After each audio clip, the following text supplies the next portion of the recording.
ကဘာပေါ်မှာကျွန်တော်တို့တရက်ကို3,000နဲ့9,000တည်တယ်တစ်လမှာ50နဲ့3,000တည်တယ်တစ်နှစ်မှာသိန်းပေါင်း600ကျော်တည်ပါတယ်ဒါဆို600ကျော်ဆိုဘယ်လောက်များလဲ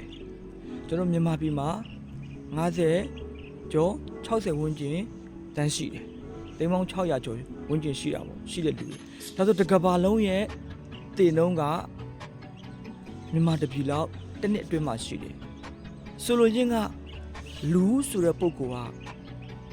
ကတစ်နေ့တည်ရမယ်လွန်ခဲ့တဲ့အနှစ်တရားလူတွေ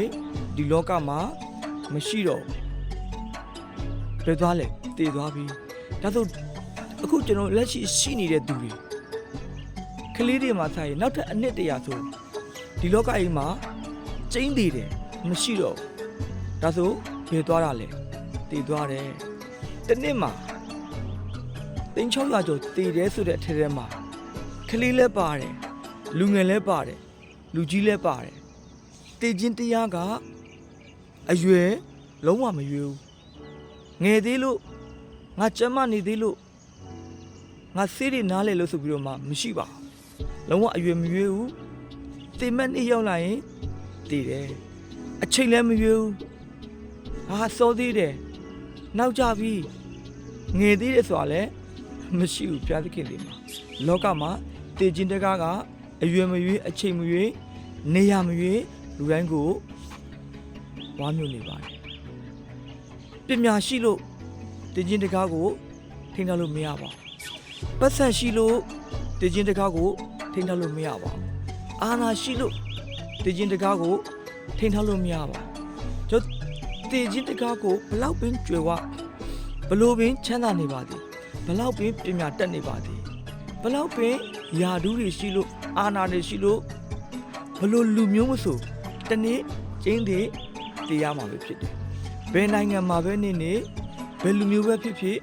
ဘယ်ဘာသာတရားထဲမှာပဲနေနေကျင်းသေးတရားမယ်ဒါဆိုတည်တယ်ဆိုတဲ့အရာကဘာကိုပြောတာလဲတည်တယ်ဆိုတဲ့အရာကခန္ဓာကိုယ်ထဲကအသက်ဆိုတဲ့ဝိညာဉ်ထွက်သွားခြင်းပဲဖြစ်တယ်ဒါဆိုခန္ဓာကိုယ်ထဲကအသက်ဝိညာဉ်ထွက်သွားတယ်အသက်ဝိညာဉ်ထွက်သွားတဲ့ခန္ဓာကိုယ်ကြီးကတမဲ့အသက်မဲ့တဲ့ခန္ဓာကိုယ်ကြီးဖြစ်သွားပြီဒုံနဲ့သွားရရင်မနာတော့ဘူးစကားသွားပြောရင်မကြားတော့မငိုတတ်တော့မရည်တတ်တော့ဘူးမနာတတ်တော့ဘာဖြစ်သွားလို့လဲခန္ဓာကိုယ်ထဲမှာအသက်ရှင်နေတဲ့လှုပ်ရှားတတ်တဲ့အသက်ဆိုတဲ့ဝိညာဉ်ထွက်သွားတယ်ဒါဆိုဒီခန္ဓာကိုယ်ကြီးကအသက်ဝိညာဉ်ထွက်သွားတဲ့အခါမှာဒီခန္ဓာကိုယ်ကြီးကိုကျွန်တော်မိသားစုတွေဆွေမျိုးညီကိုမောင်နှမတွေကအိမ်မှာဘယ်ညက်ထားလဲ3ရက်5ရက်အများဆုံး9ရက်ပေါ့ပြီးရင်ဘယ်ပို့လဲလူသေးတွေစုတဲ့တင်ញံကုန်းကိုတွားရပါတယ်ဒါကြောင့်မလို့ဒါဆိုထွက်သွားတဲ့အသက်ဝိညာဉ်ကြီးက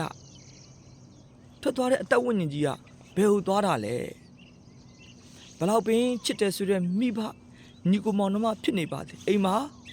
ခန္ဓာကိုယ်ကြီးကိုအကြိုင်မထားတော့ဘူးဒါဆိုထွက်သွားတဲ့အသက်ဆိုတဲ့ဝိညာဉ်က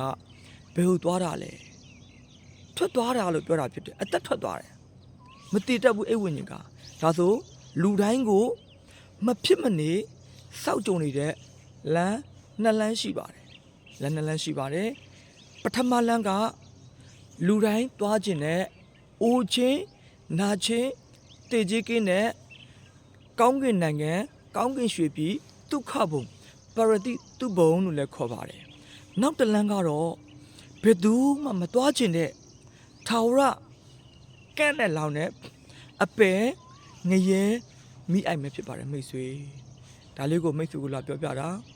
ကြောင့်မလို့ဒီအရာလေးကကျမတို့အတွက်အင်မတန်မှအရေးကြီးတဲ့အရာလေးဖြစ်ပါတယ်